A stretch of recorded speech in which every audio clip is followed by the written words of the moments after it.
Alors, mes visions du Saint-Laurent.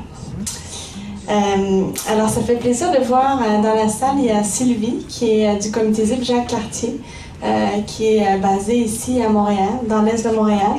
Et c'est elle qui m'a transmis cette photo, qui est une photo d'époque de 1939. Et c'est une plage, la plage Bissonnette, sur l'île Sainte-Thérèse à Pointe-aux-Trembles, donc ici, là, tout près, à l'est de Montréal. Avant d'aborder les visions, je voulais revenir un petit peu en arrière, parce que des fois, on peut s'inspirer du passé. Donc, vous voyez la plage de l'île Sainte-Thérèse remplie de monde et des gens qui se baignent dans le fleuve à Montréal. Vous voyez, donc il y avait une affluence, il y avait des navettes, en fait, qui amenaient les gens. Et il y avait même des concours de course à la nage avec des estrades remplies de gens pour assister à ces concours. Donc, il y avait vraiment un engouement envers le fleuve.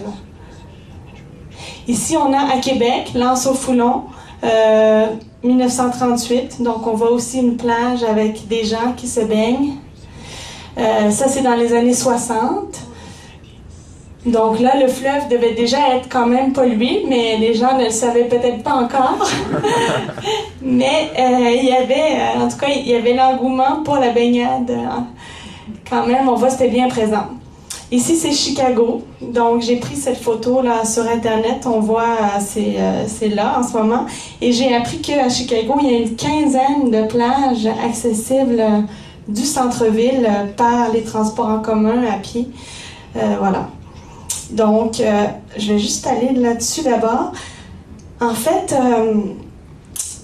pour se reconnecter avec notre biodiversité, on a besoin d'avoir accès au fleuve et de pouvoir en profiter. Et dès qu'on est enfant, donc ça, c'est ma vision du Saint-Laurent pour l'avenir, c'est d'avoir plus d'accès au fleuve pour qu'on puisse y aller en famille et que nos enfants puissent en profiter dès leur plus jeune âge et après avoir le goût là, de protéger le Saint-Laurent, ses écosystèmes.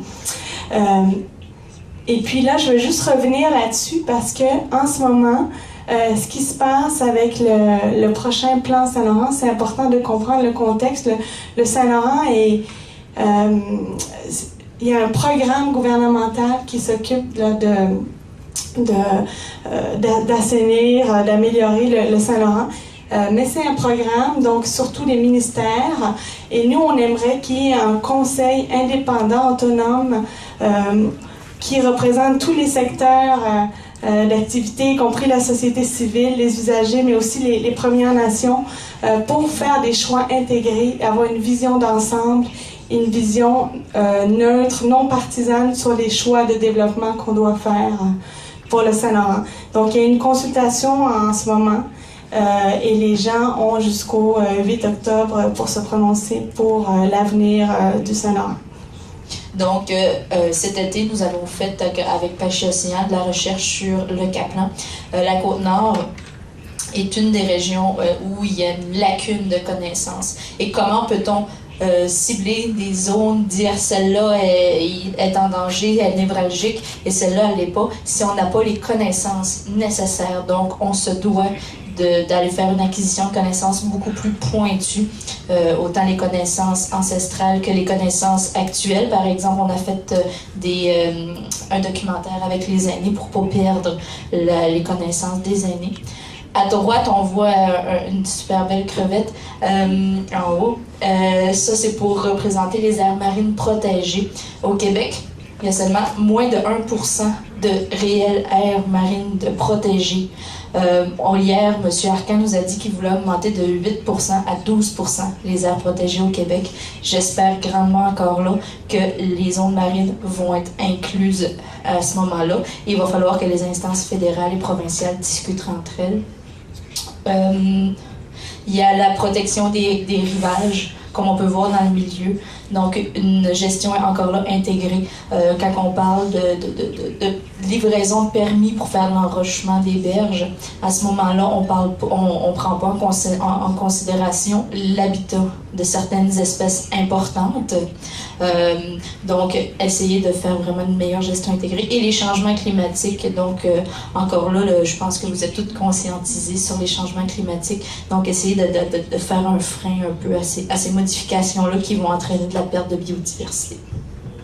Après ces paroles, il me reste plus beaucoup de choses à rajouter. Mais en fait, c'est un peu la même vision, effectivement, que ce que mes collègues viennent de dire.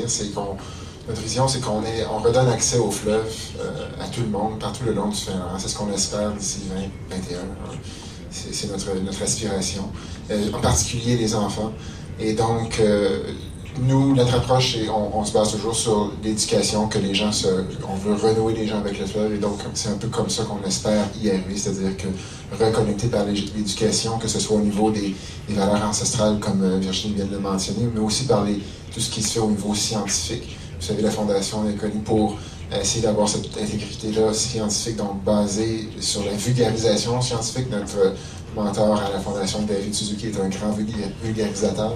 Donc, c'est un peu comme ça qu'on aspire à avoir une vision du Saint-Laurent où les gens vont avoir un accès au fleuve, la qualité de l'eau va être bonne, et puis qu'on puisse se baigner près de Montréal, comme Marie nous a montré avec ses excellentes images. Voilà.